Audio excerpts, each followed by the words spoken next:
The National Audit Office has, during a recent press briefing, announced the submission of up to 7 reports to the National Assembly for scrutiny. Of the list of reports before forwarded to lawmakers, the Director of Audit Performance Unit noted that a very few have so far been discussed in chambers. Here's detail of that in this report. The National Assembly, as an oversight body of the National Audit Office, in executing its mandate, is expected to scrutinize audit reports, after which they will be available for public consumption.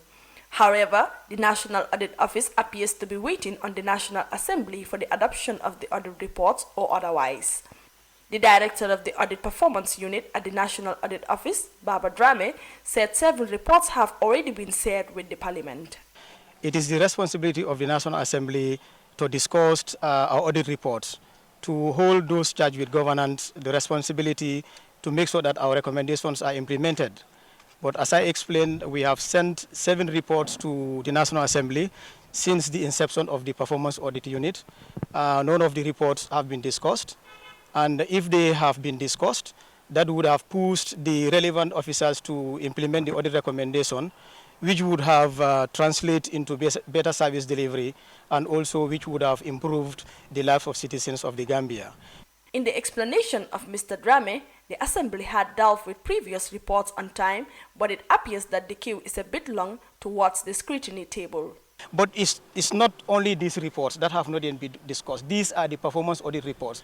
There are other reports, government account reports, that were not discussed on time. Recently, they have discussed, I think, 2017 and 2018. Those were submitted earlier on, but they were recently discussed. Among the list of reports to be discussed by lawmakers includes the Emergency Obstetric Care Report, which was awarded as the Report of the Year. As the Supreme Audit Institution of the Gambia, it is responsible for the audit of government institutions and public bodies with the support of other government partners to ensure that recommendations are acted upon. Reporting for iAfrica News, I am Amindao.